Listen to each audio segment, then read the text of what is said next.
Cleveland, Ohio. And you're listening to Barbecue Central. Start the game! Let's go! We'll do it live. Okay. Well, do it live! I'll write it and we'll do it live! So to get that perfect barbecue, you use wood. Are you sure it's safe? Whatever. We put the lighter fluid on, strike the match, and... Oh! Should we call the fire department? That might be a good idea.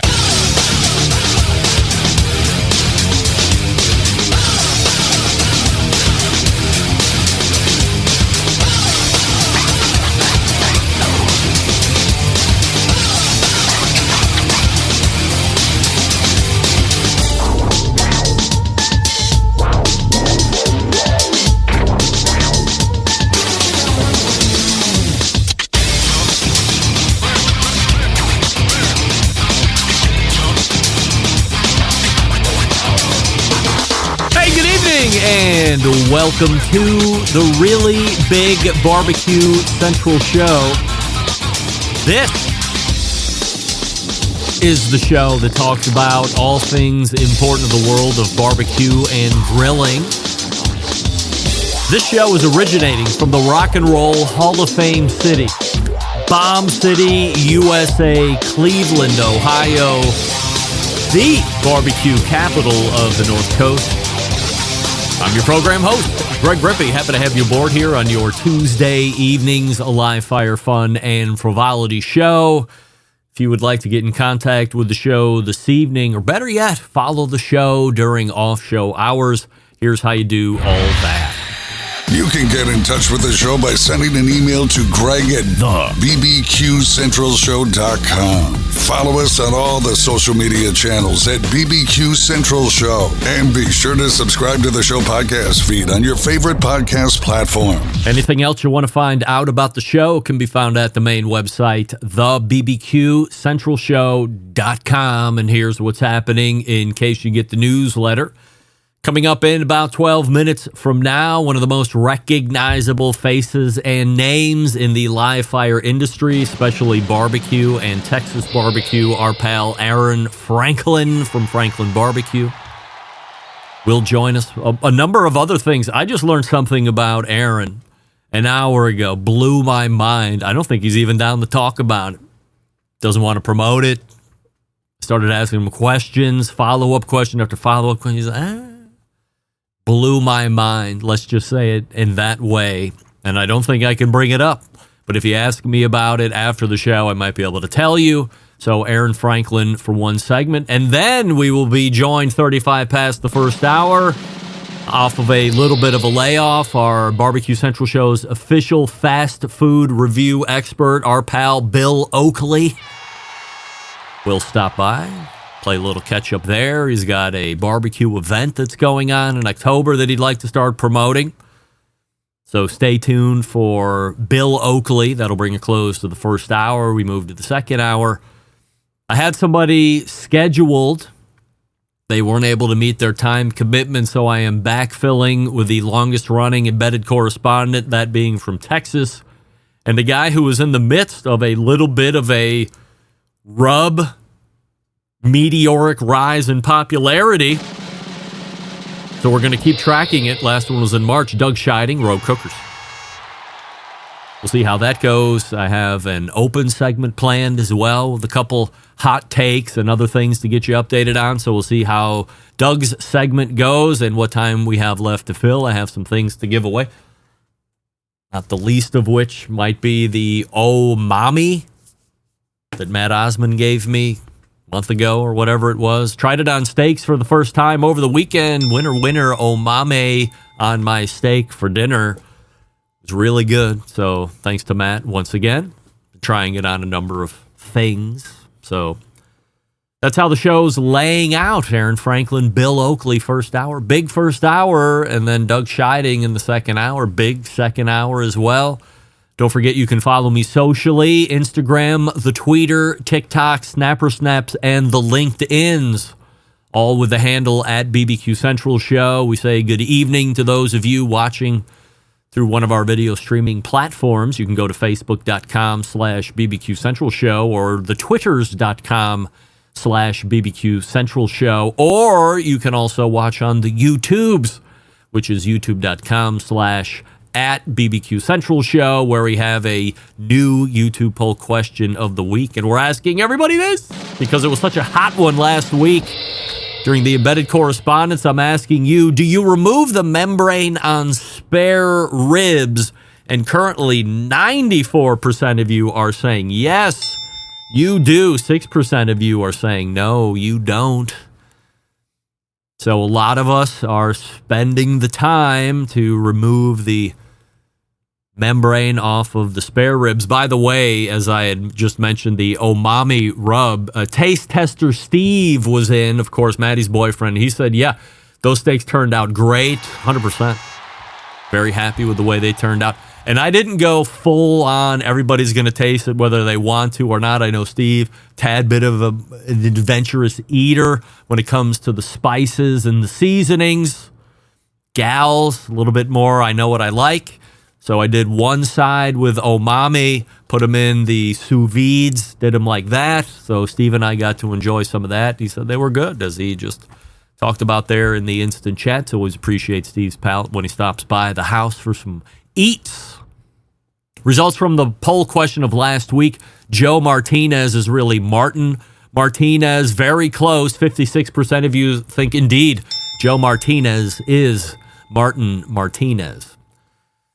And we'll start here tonight. So first, I do want to thank a gal by the name of Mara Morrison. Perhaps it's Mara Morrison from a local from a local newspaper called the News Herald for the big article write-up in the special edition of the newspaper entitled Ready, Set, Grill.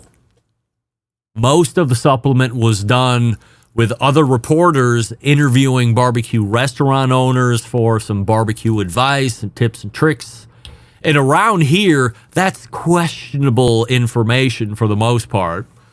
So this reporter decided to go with a suggestion that one of the mayors in the next city over gave her, my pal Joe Sakis from the great city of Wickliffe, Ohio. He said, forget about that. You should interview a guy that has his own barbecue and grilling show and podcast, that being me. She bought into his pitch, and away we went. We met up, I don't know, July 3rd or 5th or whatever it was, did the whole hour-long meeting.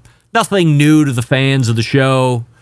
How I got started in barbecue, how I grew the online presence when I started the show, both in podcast and live format, how it's grown and evolved over its life, all that kind of info. I don't think you can actually go anywhere on the newspaper's website and find it. They require you to jump through a paywall or two. Also, and shockingly, it wasn't on stands for sale on Sunday. You actually have to subscribe to the newspaper, and then in addition to the Sunday newspaper showing up, there was an additional supplement called Ready, Set, Grill, but you have to be a paying subscriber in order to get it. So I want to thank Mara Morrison once again for the opportunity. A couple editor's notes here. And I don't want to come off like a shithead, but I will. However, I do want to make a few corrections in her story. First and foremost, please, first and foremost, in the secondary headline, it reads, and I quote, Willoughby residents, the Barbecue Central show gets 200 to 300,000 live views each week. Gang, this is 100% false. It doesn't get anywhere near that many live views each week. I wish it did. At most, depending on the guest and what Tuesday, and if the Olympics are on, and if you have to take a dump, maybe 2,000 to 3,000. But usually it's 1,000 or less during the live show. There have been times when I've seen it peak to 10 or 12,000, normally 1,000. There was also some competing information on the amount of audio downloads the shows gets. One part of the article says 20 to 30,000, but no time frame given on when those numbers or how those numbers are collected. Doesn't matter. Those were wrong too. The monthly audio download average around 40,000 a month at the current time. That is correct. I have verifiable proof of that. And look, if I'm being critical, and as I said, I am, the whole thing could have been a bit more well-written. She did mention that she was going to send me an advance copy to read through. That never happened. I could have corrected some of these things that I have been talking about over the last few minutes, but it never came. It just showed up on Sunday to people's doorsteps. Someone tagged my wife in a Facebook post and was like, hey, something's in the newspaper. My wife was like, well, where's our copy? I don't have any idea. I didn't even know it was coming out today. She said she was going to let me know. She said she was going to send me advanced copies. I've emailed her subsequently and said, is there any way I can get my hands on a couple paper copies? Haven't heard back from her. Don't know if she's decided after my interview that nothing is going to be better than that, so she's cut bait. But bad news for mom and dad, you're not getting a paper copy. I can't even get one. And they weren't on newsstands.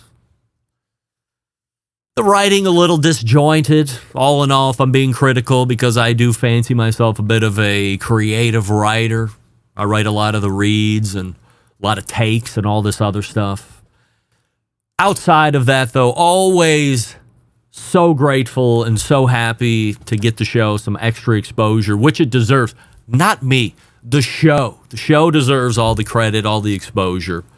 So we thank Mara Morrison from the local News Herald for giving me the feature and the Ready Set Grill, the special summer supplement that comes with the News Herald, and for also saying that I get 200 to 300,000 live views each week, which again is totally false. I don't even know where she came up with that number, and she recorded me. It is so false. I don't even want to be associated with that stat. I'm owning it. I'm telling you right now, I did not say that. And it's true. And if I said it, my mistake, I recant it. It's false. It's a made-up stat by somebody.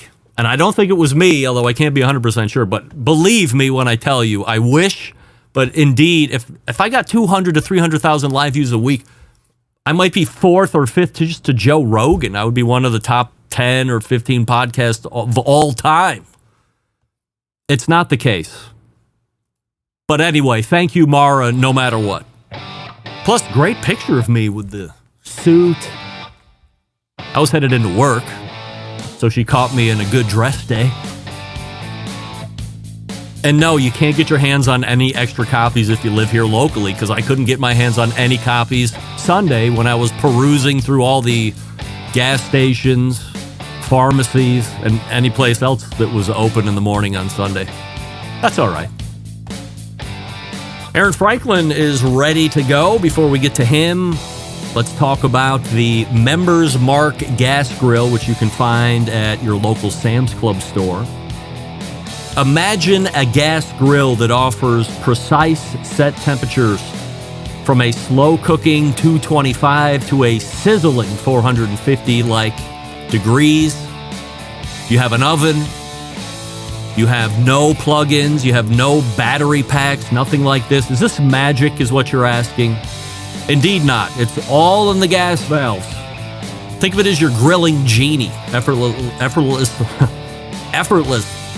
Wow, it's a tough one tonight. Effortlessly sensing and regulating temperatures, just like your trusty oven. Set it and forget it. No plugins, no gadgets, no add-ons, just pure grilling freedom and joy. The game-changing oven mode, the traditional barbecue mode, and then you pick. And by the way, you're not locked into one or the other. You want to start in grilling mode and then finish in oven mode, or vice versa, you can do it. I suggest this. Go to your local Sam's Club store. Check out the Members Mark Pro Series. They have a 4-burner and a 5-burner. I have the 5-burner in the backyard. A sexy all stainless steel cooker. Huge amount of space. And if you're just a little unsure of your grilling skills and you would rather dial in a temperature and cook, you can do that. But you can also learn to become a little bit more intermediate to expert as well by using the regular grill mode. Best of both worlds. Come on, let's go. Sam's Club is where you get it, and it's the only place you can get it with its patented thermostatic control technology. We're back with our pal Aaron Franklin right after this. Stick around, we'll be right back. You're listening to the Barbecue Central Show.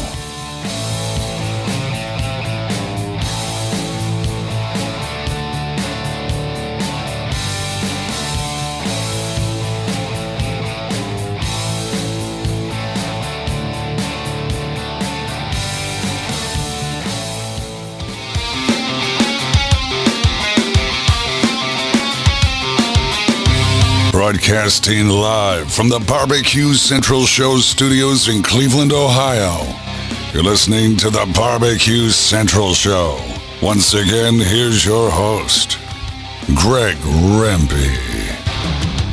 Hey, welcome back. This portion of the show being brought to you by cookandpellets.com, your number one source for quality wood pellets for all your pellet-driven cookers. If you're ready to buy, don't go to cookandpellets.com. Instead, buy from Amazon.com or Walmart.com or Lowe's.com. Same great products as Cook and Pellets sells, even better shipping rates as told to me by the owner of Cook and Pellets, so don't worry about that either. Good folks over at cookandpellets.com. My first guest tonight, one of the most popular and recognizable faces in barbecue today. You've seen him on things like Barbecue Pitmasters TV show. He also has a barbecue masterclass over at the Masterclass website. Shot a barbecue show for PBS, authored books on barbecue and other topics.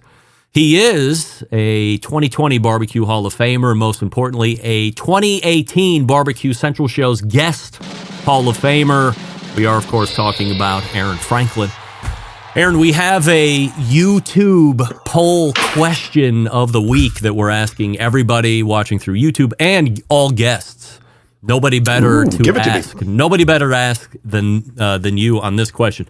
Do you remove the membrane on spare ribs? Yes or no? Absolutely not. Wow, 96% of the YouTube voting public is saying yes. They, in fact, do remove the membrane on spare ribs. So, they might. I don't. Let's ask a follow-up question to the YouTube poll question of the week. In the backyard, does Aaron remove the membrane on spare ribs?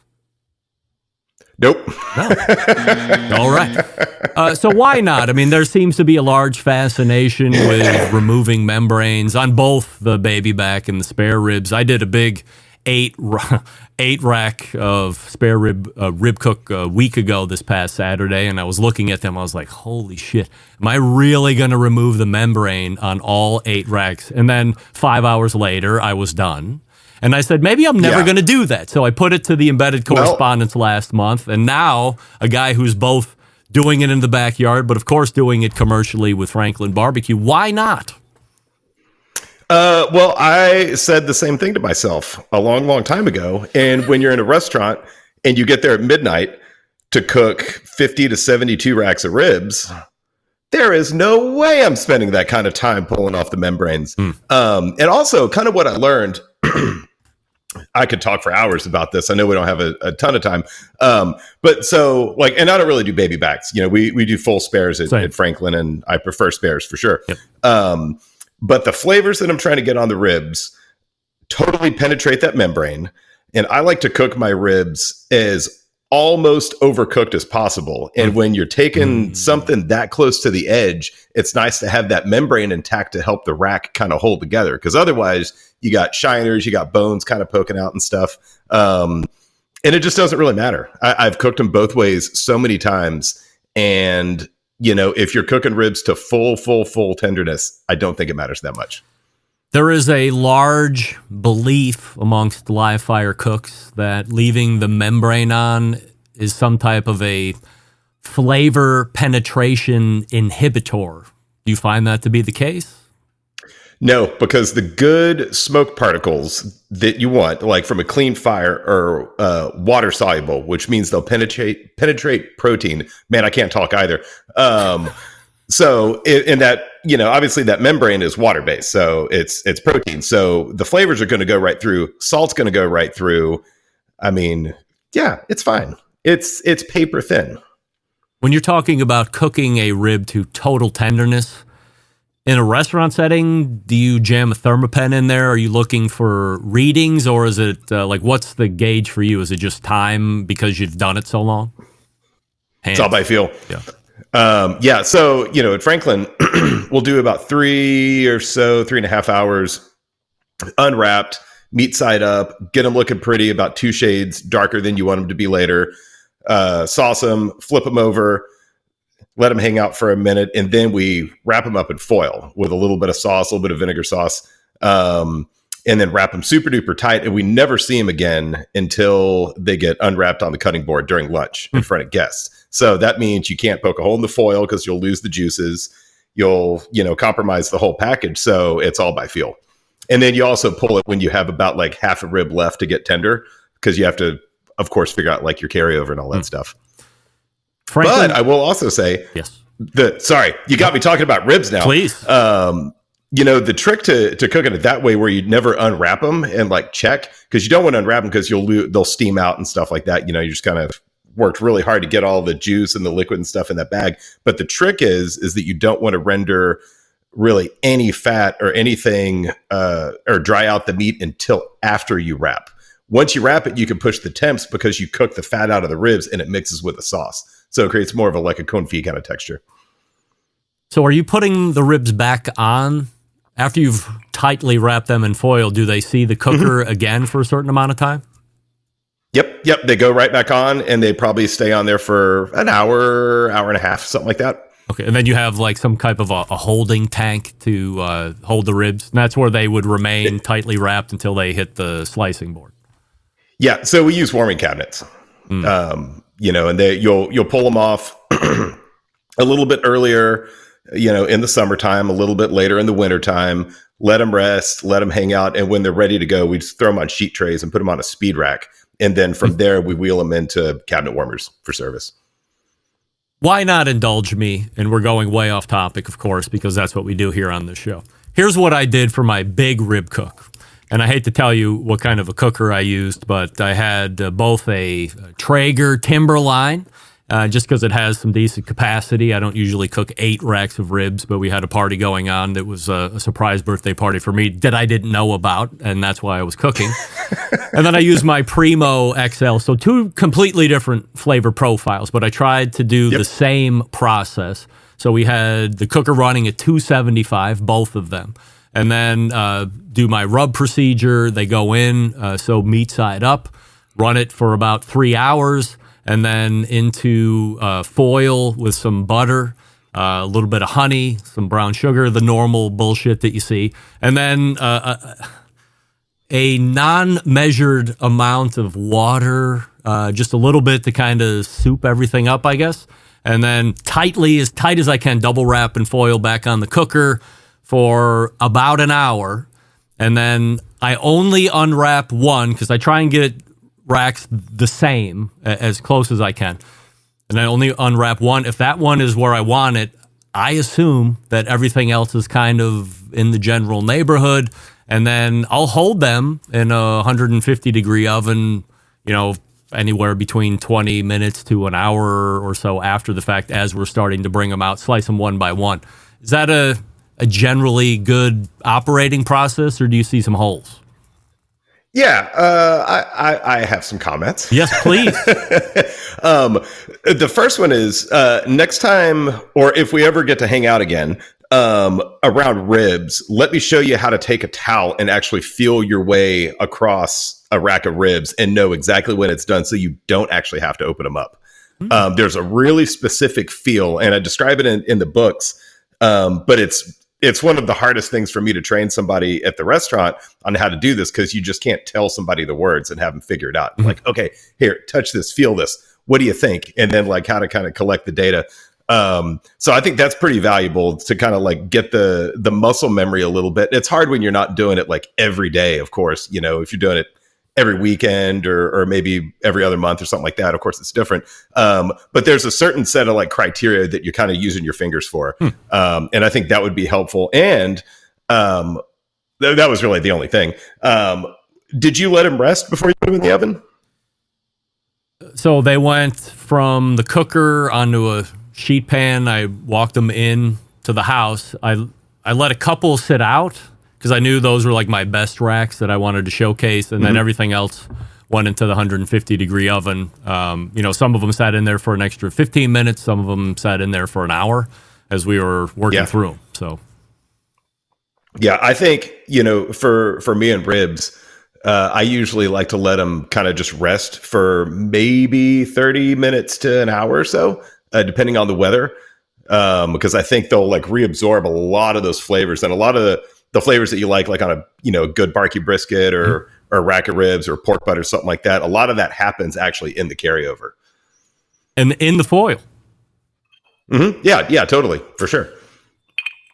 My mind is telling me they're going to be meat mush if I let them rest even longer. I'm afraid I'm usually taking them. So a lot of these racks, I felt like if I would have been a little bristly in their handling, they might have kind of fallen apart. So I felt like I was right to the end of where I could still slice them, but they weren't, shit you could just pull the bones right out. Yeah. So, ironically enough, if you let rack of ribs rest and get cold, the muscles will actually tighten back up, and you could fake out an overcooked rib a little bit if it's not piping hot. But if you pop it right in the oven, it's going to keep cooking. So, enhancing the mushiness, of course. Got it. Tomato. There's 1,000 ways to cook ribs. And if I leave the membrane on, maybe I get away with being able to hold them a little more. Right. All right. So what we've learned tonight is 96% of us need to chill the fuck out and leave the membrane on. And that's what we're going to do. I'll report back next time we're on together. Yeah, I think we should cook ribs too. Yeah. All right. Well, let's get Sounds together. Like we need to cook ribs. I know. I could teach you a few things. You could teach me a few things. I bet you could. It's a give and take. So I noticed that Franklin Barbecue is on vacation for a week or so. How do you decide on this particular portion of time to be on vacation? Well, we do it about the same time every year, and it's usually the tail end of July, getting into August. It's flipping hot. And it's usually our slowest week of the year, because it's so flipping hot. So yeah, we do it. And, when you cook 24 hours a day at a restaurant, 6.5 days a week, a lot of maintenance issues pop up. So that kind of really, it's a closure for maintenance, but it's also a closure to let the staff go off and have vacations and do all that kind of stuff. So the people that are going to be making the pilgrimage, or as I would call them, the barbecue pilgrimagers, know if I'm going to Austin, yours is the place most people want to go. They know around this time then that they should either go a week before or a week after. We usually have a couple people that show up and the old Marty Moose has to tell them that we're closed to clean and repair. But if you look on the internet or look on social media stuff, we put the dates out there of like 6 or 8 months in advance. I mean, it's like we really get it out there. But every year we do get some people that show up and are really angry that Wally World is closed. I want to talk about food trucks. I've done a couple things I call podumentaries over the last couple of years, where a couple of my barbecue associates have decided to go into business, and instead of opening a traditional brick and mortar restaurant, they're going to do a food truck or a food trailer for whatever reason. There's a guy out in Utah that's been doing a bang up job, but I also had a guy this past podumentary out in El Paso that was opening a food truck, and he just recently closed for good after closing an initial time. A couple months later decides he's closed for good. If I were to come to you and say, Aaron, I want to open a barbecue food truck, what do you tell me as far as things I need to take into consideration to have at least a puncher's chance of success? Yeah, and a lot of people actually do ask. We get a lot of people that email questions and, like, hey, I cashed on my 401k. I really want to do this. Hey, I'm going to retire. I want to do this. I'm so passionate about barbecue. I love it so much. And usually, like obviously we started off in a food trailer as well, back in 2009. And that's how Franklin Barbecue started for sure. But I think it's realistic or it's smart to be realistic about how much work you're really going to have to put into it. And that goes with any restaurants. I mean, restaurants, food trailers, food trucks, whatever, are so hard. You work your tail off. There's very little money and, long hours. It's hard to get people to eat there. All the stuff. Like, restaurants are really, really tough. It's one of the toughest ways to make a living. But then you throw barbecue into the mix where you don't get composed dishes. You don't get, all the stuff that you would get to put on a plate, at a normal restaurant. You're just selling expensive protein. And, it sucks because you can't really charge what the barbecue's worth. If people were charging what it really would equate to for a normal restaurant, you'd be charging like $60, $70 or so a pound. It's pretty ridiculous. But you've got this meat that you pay a premium for. It cooks down, by about a third of what you paid for. And then you give people pickles, you give people onions, you give out the bread, you give out the sauce, you give out the butcher paper. All that stuff really stacks up, right? So knowing how the economics work in a restaurant is the first thing to kind of be like, well, does this make sense? Do I really feel super passionate about this? Am I going to spend a lot of money that maybe I'm going to regret later? Like, you don't want to be too risky, of course. I think that's the biggest thing. You don't want to have such a huge liability for the money stuff, but also you got to think about how much of your life it's going to take. If you have kids and you want to go to baseball games and you want to have weekends free and you want to sleep in on a Saturday and you want to take a vacation, a barbecue truck's probably not going to work out for you, because Saturday's game day and it takes a lot of work to make that happen. And it takes overnighters and it takes all this stuff. So I think thinking about that in a really unbiased way, I guess what I'm trying to say is take the emotion out of it and how much you really love something, says the guy that started a barbecue truck because he loved it so much. But just try to be realistic about how hard it's really going to be. And I think that would probably mitigate the chance that you have a failure later on if you kind of know. And one thing that I did before we opened up Franklin Barbecue is I went and got as many barbecue jobs as I could. And I didn't get paid at some of them. I just hung around. But I really wanted to work 60, 70 hours a week and just work myself, just to the bone and, see if I still liked it, if I was still really excited about barbecue. And it turns out I very much was. So that was kind of like the green light for Franklin Barbecue to exist. But in hindsight, I didn't realize how many hours it was really going to be. When you get to your first 76-hour workday, you kind of find yourself thinking, oh my God, what have I gotten myself into? And then, when food costs are at 80%, you kind of think, oh my God, what did I get myself into? And realizing that Franklin Barbecue is such a unicorn. Yep. It's just the most freakishly lucky and magnificent and special place there is. But not all of us are that lucky, and it takes a lot of luck and an insane amount of hard work.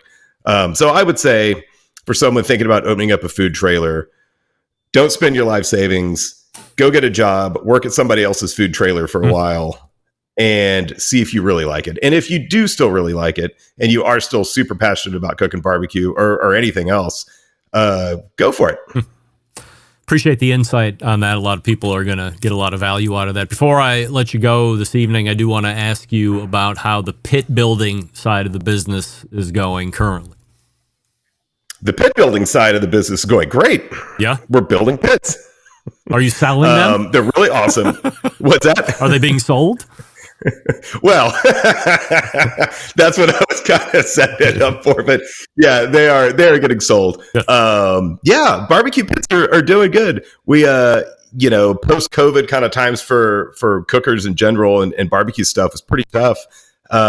Starting to turn around a little bit, but I think, we're doing pretty good. I'm super happy with them. We're building better pits than we've ever built. And, we're not pushing the same numbers that we were pushing like in COVID, obviously. Yeah. So it's kind of, the quality is kind of getting there, and we've had some time to go back and learn how to do this a little bit different and maybe adjust these welds. Super proud of them though. They're chugging right along. From a dealer's growth standpoint, are you at benchmark where you would like to see the brand and the number of dealers in the country? Yep. Yep. I feel really good about the number of dealers we've gotten. They've all been handpicked for some very specific reasons. They fit us well. We've got some distribution overseas. We've kind of, pushing that kind of stuff right now. We've do Pro Smoke in the UK out there. So we ship, a couple shipping containers out there. And I'm really, our dealer network, we're always sort of like, if somebody cool comes along that we really like, hey, you want to sell some Franklin pits? But we're not trying to get them just everywhere. We're not trying to saturate the market. We would just want really, kind of like mom and pop, cool little spots. I want to get your take on a menu item that the unfortunate late barbecue writer for the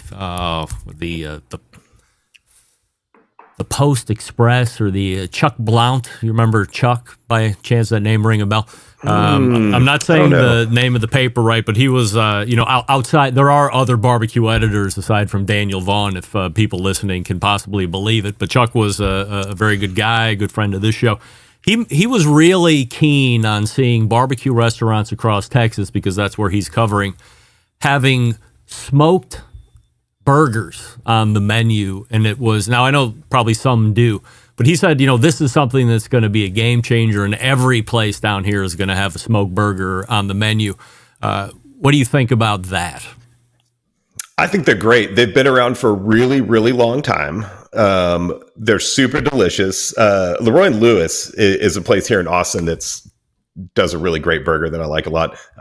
But it's really good for barbecue spots, because if you got extra meat, you're making sausage, you can grind it, make a burger. If you've got a way to cook it, it's easy to cook them in a firebox while you're cooking briskets and stuff like that. So yeah, I don't know that like a barbecue restaurant would like be so successful with a burger. They're like, we're not doing barbecue anymore. We're a burger place now. I don't know if I could see that happening necessarily. Yeah. But I do love a smoked burger. And if you do it right and don't overcook it on the smoker, you can get a lot of flavor in there. Aaron Franklin joining us here on the show. We got way off topic on the rib stuff, but I certainly appreciate that, and I'm getting a lot of good instant chat on all the stuff they're going to be trying as we do our next rib cooks here. So, Aaron, appreciate the time as always, and let's do it again sooner than later. Heck yeah. Good talking to you. You too. Aaron Franklin right there. Well, gang, I hate to say it, but we are all going to be not taking off our membranes from now on, and that's a show mandate, if I can say that. So save yourself time in the prep process. No more removal of rib membranes, at least on the spare ribs. I'm not a baby back guy myself. We'll ask Bill Oakley if he likes baby backs or not.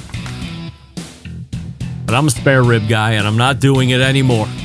See, Joe Martinez was right. No more taking the membrane off of spare ribs. Hey, gang, are you tired of settling for mediocre grilling experiences? Well, it's time to step your game up. Step your game up. Bring the ultimate flavor and cooker to the backyard barbecues. Pits and Spits Charcoal Grills, offering the highest quality live fire cooking experience you can get in the market today. Using either wood or charcoal, their solid fuel grills produce those classic flavors you're looking for when you have the time to fire up the grill and cook for family and friends. With a large adjustable fuel tray, you can raise and lower the fire to control and fine-tune the heat. They're taking the very popular Santa Maria-style grill.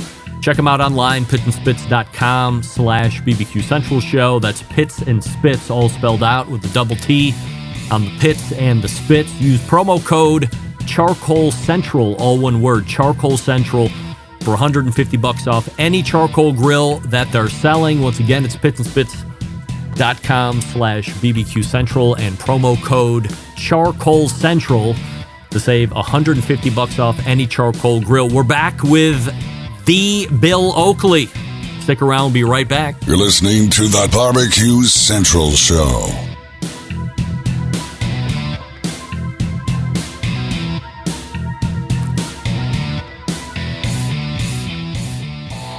Howard Stern, Jim Rome, Dan Patrick, and Greg Rempe. The Mountain Rushmore of talk show entertainment. Now, let's get back to the Barbecue Central Show. And we thank Aaron Franklin for joining us last segment. This portion of the show being brought to you by the Fireboard Pulse. New wireless thermometer from Fireboard. Now, you can't just go out and get it. You have to be invited, so be on the lookout for invitations if you are a longtime Fireboard customer. Otherwise, check out the website for more information on it. See if you might be a purchaser down the line, fireboard.com, or call 816-945-2232 with questions. My next guest tonight, an accomplished fast food reviewer on social media, Instagram to be specific, doing those videos, 1 minute time limit. You can also find him right here on this show occasionally talking about fast food and other food items as well. We welcome back our pal Bill Oakley to the show. Hey, Bill. Hello, Greg. Great to be back. We have a YouTube poll question of the week, Bill, that we're asking everybody, including all guests. So we'll ask you, do you remove the membrane on spare ribs when you cook them? Yes or no? No, I'm not even quite sure how to do that, or I think I've seen what the membrane is, and I think I better leave it on. I don't want to tamper with it. So that's my expertise in that area. I feel so. I just had Aaron Franklin on, obviously a well-known barbecue guru. Yeah. And I said, do you take them off? He said, oh, hell no. And I said, okay, well, if you're doing them in the backyard, maybe in the restaurant I can see because you're doing, 100 racks of ribs or whatever it is during the course of the day. But in the backyard, is it different? He said, oh, no, it doesn't matter. I'm just not doing it. He's listed out the reasons why. And I feel like I've somehow been lied to or led astray these last 18, 19 years of having to remove the membrane on a rack of ribs, whether it's baby back or spare ribs. I like spare ribs the most because they were like a flavor condom of sorts. But he said, no, absolutely not the case. And so, well, this would have been a great interview to have 2 weeks ago when I did an 8-rack spare rib cook because I could have saved myself some time. But nevertheless, just know this. If you're going to do ribs, don't take the membrane off and you'll be much better for it, I guess. I've never had any complaints, and I don't think I even knew what a membrane was, really. So, so far, so good. Are you doing a food podcast, Bill? I am not doing a food podcast yet. I appear on a number of food podcasts and food news programs and things like that from time to time. I'm also on the Food That Built America on the History Channel all the time. And I do have a podcast that will be coming out hopefully sometime soon regarding the history of In-N-Out Burger. But we're still kind of getting the business angle of that worked out. So that's going to be a retrospective of sorts, like here's the history of it, and it's like a episode by episode building into where we are today. Yeah, yes. Not only the history, but also the food, and it's kind of a deep dive into the whole organization from top to bottom, from 1948 to now. And it's one of the weirdest stories in the whole world of food. It's an incredible story, and I hope that we can get it out to the proper channels, provided the business thing works out. Aren't you just doing a podcast because you're passionate about it and you want the information to get out here? I mean, that's why I do this. I don't do it because of the money. I have no business channels. Shame on me. In this particular case, my partner and myself were actually paid money by a large corporation to do this podcast. Really? But then, like, everyone got fired and the corporation got all disbanded and whatever. And it's, this business is, how business is. So that's part of where this thing lies. It is. I don't own the rights to it, so I can't do anything with it at the moment. So a company came to you and another guy, pitch you the idea and hire you, and then somewhere along the line it falls apart? Well, it was actually kind of our idea. We were going to do it and we also kind of were developing a TV show that was based on In-N-Out Burger, and this was going to be part of like the sales package. And as it turns out, it's just kind of been stalled out due to all the business angles that have to be worked out. But believe me, when it comes out, it will be incredibly entertaining and very well worth the listen. The company spent a lot of money producing it, and I hope that they want to get that money back somehow. Am I just a bit aloof because I'm not a West Coaster? Let me rephrase this. Do people on the West Coast, will they be more of an appreciator of this because of In-N-Out? Like, I'm in Cleveland. I don't know where the nearest In-N-Out might be. Maybe Texas or somewhere even west of that. Well, In-N-Out is part of In-N-Out is it's only been in Texas. It's only been in the West for a long time, but it's expanding. They actually just recently they've decided to open up a giant hub in Tennessee, which is going to service like the South and the Midwest, and that's also covered in the podcast. So it is, to be honest, it has been a thing, the California thing for decades. Yeah. But now it is kind of gradually creeping across the country. It's in Texas, and it's going to be in the South in a few years. Like tri-tip from the West Coast proliferating across to the East Coast. Now we're going to see In-N-Out. All right, so we'll look for that podcast whenever it makes its way to the daylight. In the meantime, you're still doing your thing, doing the reviews. I see you were at Tim Hortons for the first time, but you're not taking part in what I would normally do, which is coffee regular, 2 creams, 2 sugars, which I'm not a coffee connoisseur by any stretch of the imagination, but I don't think there's any better restaurant coffee than coffee regular from Tim Hortons. You go to Tim Hortons regularly? I never have been to one in my life. No, because I have to go down to Columbus, which is 2 hours and a half away from me to the south. That's the nearest one, or I got to go about 2 hours directly east over towards Erie, Pennsylvania. There's no Tim Hortons at all in Cleveland, and they just started coming in here within the last 10 years or so. Well, I'll tell you what happened. Tim Hortons is mainly known as a Canadian thing, and it's one of the biggest chains in all of Canada, and it's essentially their Dunkin' Donuts for people who don't have never been there. And we don't have. I've certainly never been to one in my entire life. I've never seen one until I went to Canada last month, and all the Canadians were telling me, you got to go to Tim Hortons and we want you to try the pizzas. And I'm like, what? Okay, I knew that my leg was being pulled. I know that they're famous really for coffee and donuts, and that's pretty much the only thing. But like Dunkin' Donuts, they're constantly expanding the menu into other areas. And they just recently unveiled these pizzas, which are not very good. And I knew people were sending me to get the pizzas because they wanted to see me react to them. And that is what happened. The pizzas were ranged from mediocre to bad. And that, that's what I wanted. I knew it would make an entertaining video, or at least a moderately entertaining video. So that's why I went. And all I ever had at Tim Hortons was 4 pizzas and a Diet Coke. So you didn't even get a coffee when you were there? Instagram. No, I did not. I got a bottled Diet Coke. So that was the end of the story of my Tim Hortons visit. I did get I got a maple donut in the airport version of Tim Hortons on the way there, but it was not I didn't have the regular Tim Hortons experience. But that was my first visit, and I think it was a noteworthy one. I wasn't going to ask you about Dunkin' Donuts, but since you broached the subject, I don't think there's any place that sells coffee and then associated breakfast foods that is worse than Dunkin' Donuts. Their wake-up wraps, their bacon snack. I mean, all that is ass or worse. What do you think? I have only eaten there once in the past 30 years. We don't have them out here.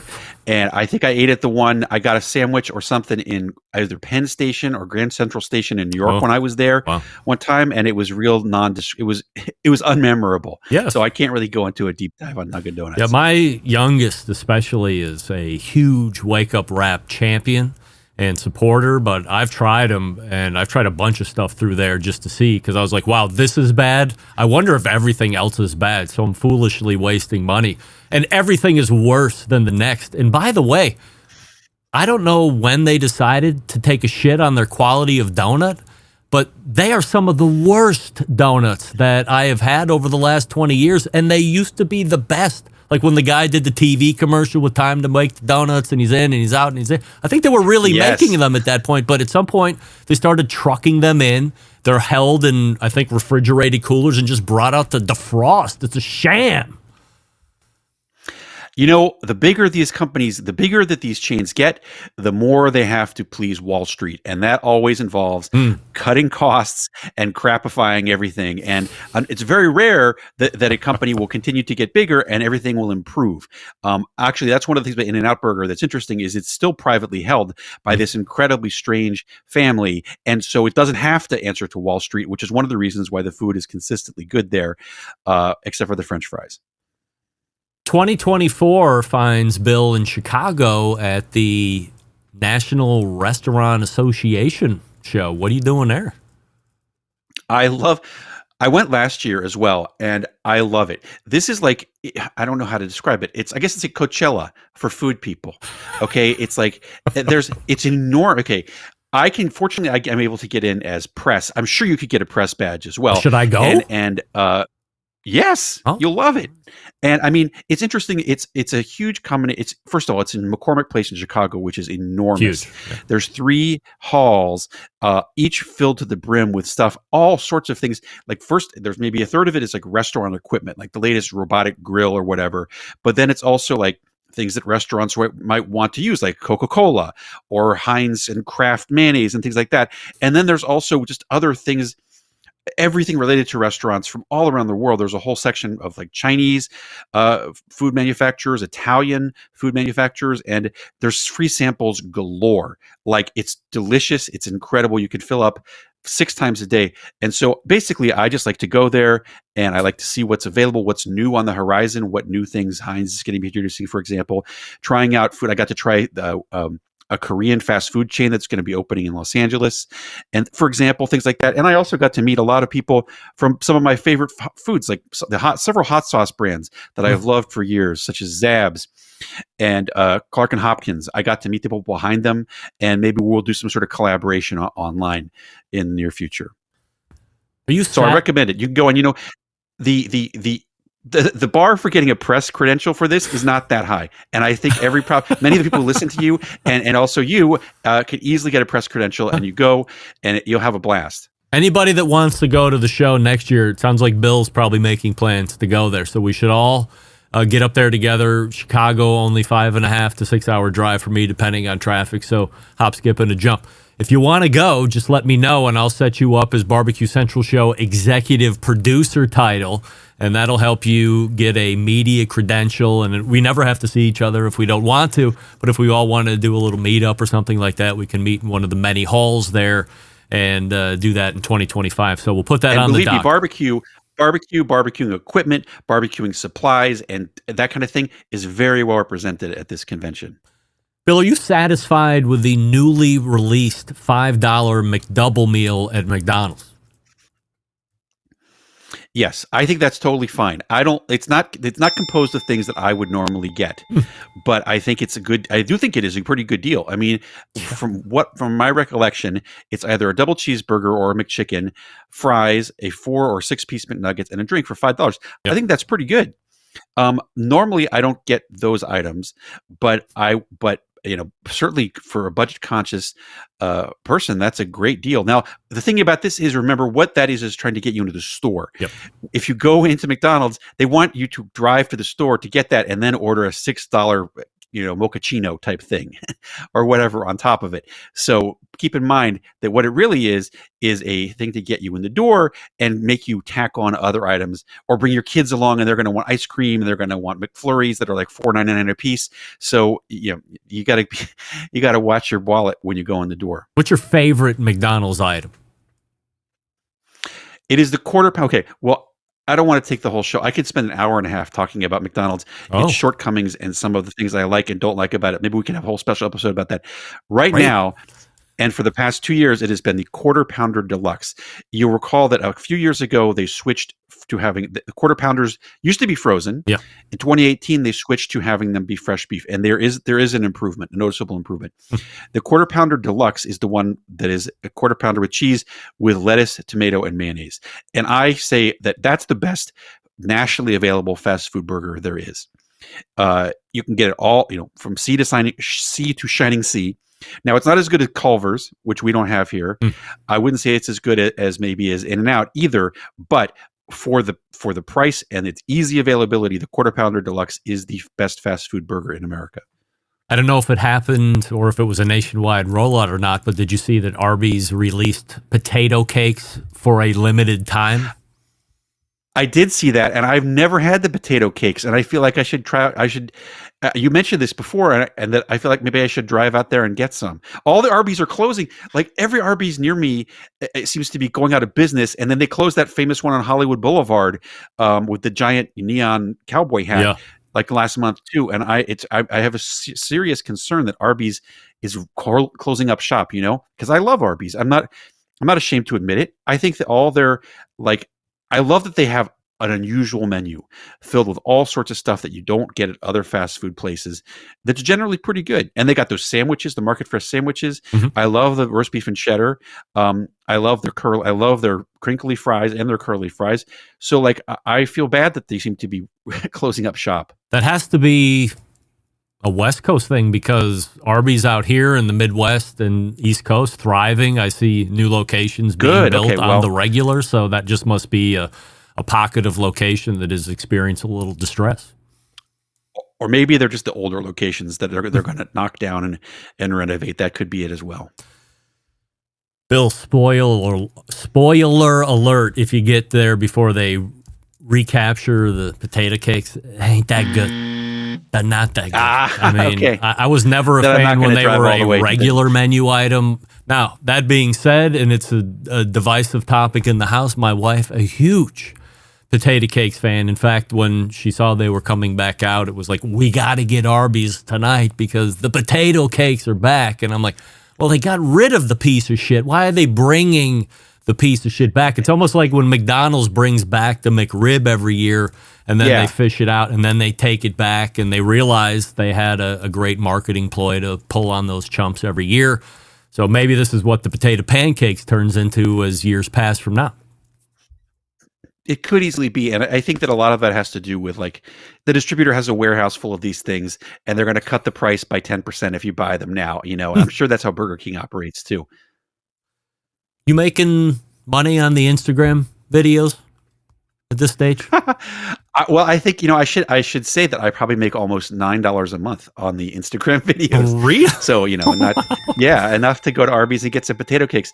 I'm not like, Instagram is not a really great source of making money. And I think were I to want to make money, I would probably go to YouTube and try it because YouTube is very good at monetization now, but still, you're still going to have to get 1 million followers, which is far more than I have, to really make a living off that. But as far as Instagram goes, I like it because it's easy and it's fast. And I don't want to do 10-minute videos. I want to do 1-minute videos or 1.5-minute videos. Because I think the topic I feel like when I watch these ones on YouTube where they take 12 minutes to review the new burger, I don't need a 12-minute dive on it. I need a minute to telling me, is it good? What's it taste like? Is it worth getting? Boom. And that's what I try to do. I thought there was money to be made on Instagram. Like when you find your niche, I don't think there's any question you found the audience that really digs what you're up to and your subscribers or your subscriber count is saying that 41,000 and a half at last check. So that's up from the last time that we talked, where companies get in touch with you and they want to collaborate. And so you make a deal. It's not through like views or anything like that. You can just command money. Well, I hope to be doing that sometime in the near future. I mean, yes, ideally, I would get a call from Miracle Whip, for example, one of the products that everyone else hates that I love, Miracle Whip. Ooh. And I wear a Miracle Whip t-shirt in all my videos, and I'd say, this review of Arby's brought to you by Miracle Whip, and they'd pay me a fortune to do that. So if anyone from Miracle Whip is watching, please, you know where to reach me, That Bill Oakley on Instagram. I will immediately prostitute myself and my channel to hype up Miracle Whip, if you pay me the right fee. What is it about? And that goes for other major brands too, and breweries. So come on. Bill Oakley is ready to whore out, is what you're saying. Yeah. Yeah. Yes. Certainly. I think I've waited long enough. I've paid my dues. It's time to get rich off this crap. What is it about Miracle Whip that you actually like? Because aside from you, I've met no other human that voluntarily likes it. They're tricked into eating it usually. Well, I've discovered over the years there's two things that make food, social media go crazy. One of which is the debate over whether it's okay to put ketchup on hot dogs. Yes. The other of which is mayonnaise. Mayonnaise, with its even just putting mayonnaise on anything. It seems like about 60% of people think mayonnaise is fine. 40% of people hate it with a passion. And amongst the people who hate it, they hate Miracle Whip more than anything.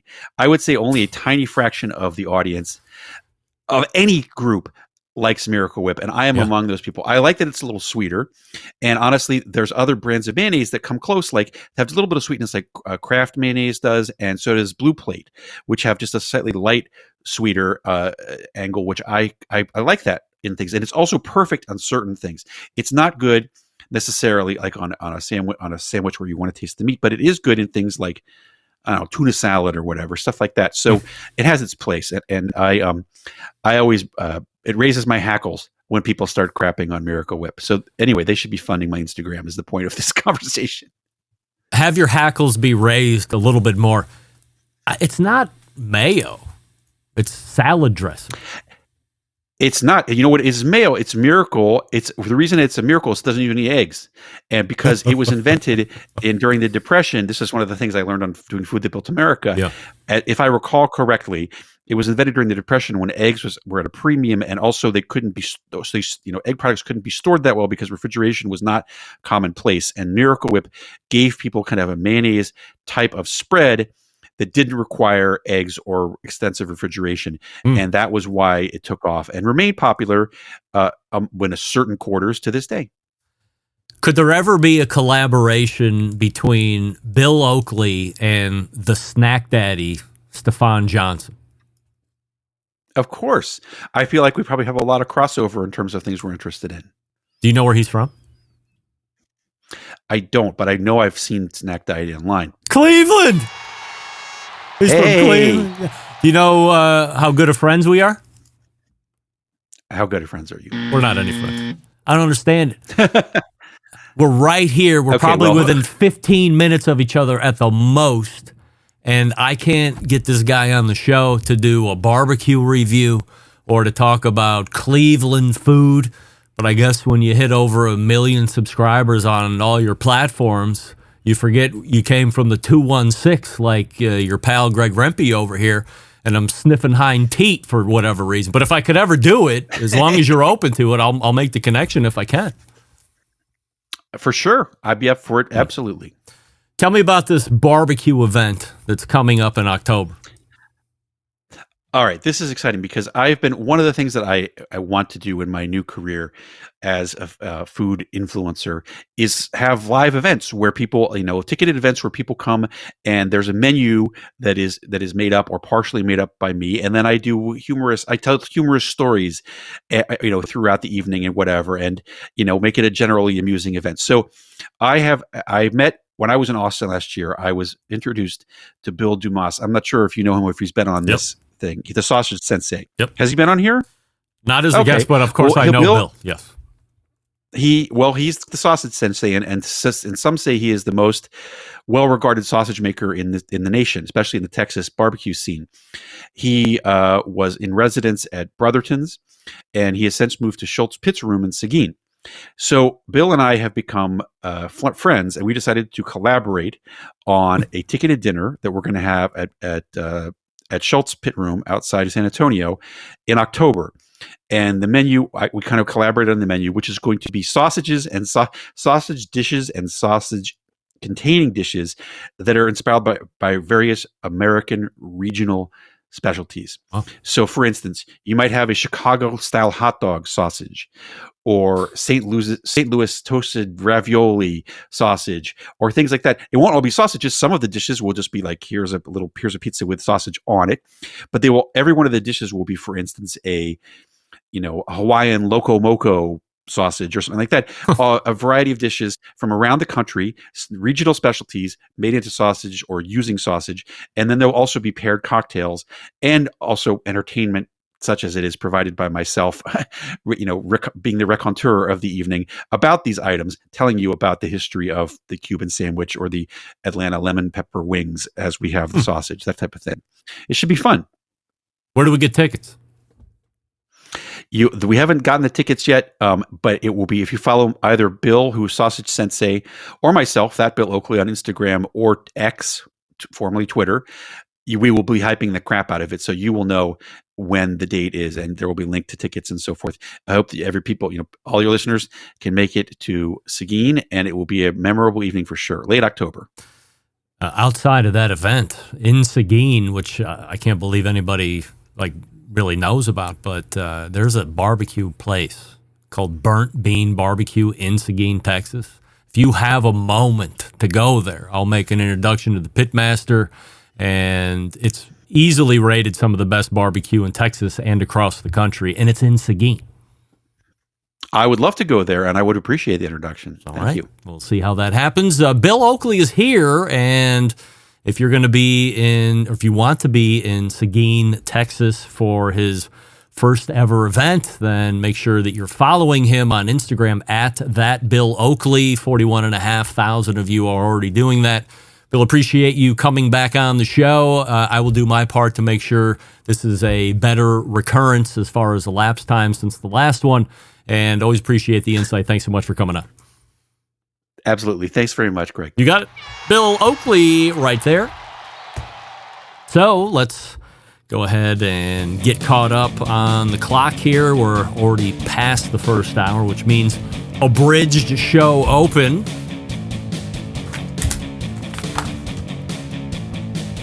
In fact, our second hour guest is chilling out in the green room already. So just chill out. We'll be there in a second. What do we love about ceramic cookers?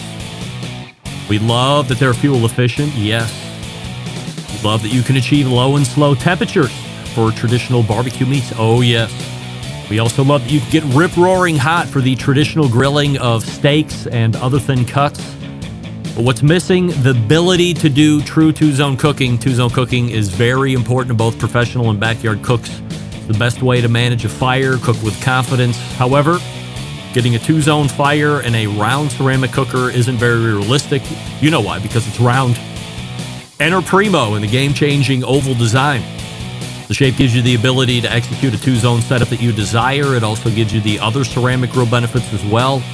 When you break it down, there's more than 60 different ways to configure the Primo cooker, so you're only limited by your imagination. They also have all the accessories that you want, only sold through dealers, so find one near you by visiting primogrill.com, use the dealer locator, and then visit the dealer in person, touch and feel all the ovals, and then buy the one that best fits your need.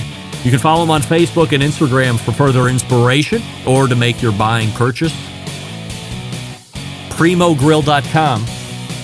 Made right here in America. Let's wrap the first hour. Stick around. We'll be right back.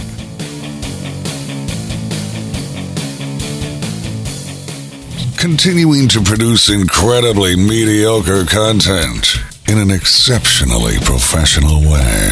You're listening and watching the Barbecue Central Show.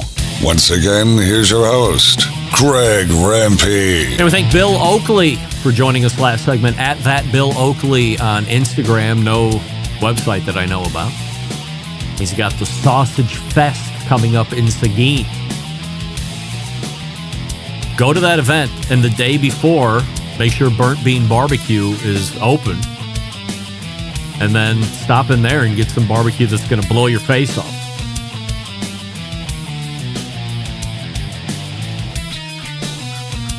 All right, let's go ahead and get rid of this. All right, we're all set here. That was the first hour. We are racing to the second hour. We'll get you up to date on the latest Famous Dave's All-Star Barbecue Series, a little bit of best of, and then we'll fold right into our pal Doug from Rogue Cooker. You're listening and watching the Barbecue Central Show right here on the Barbecue Central Network. Stick around, be right back.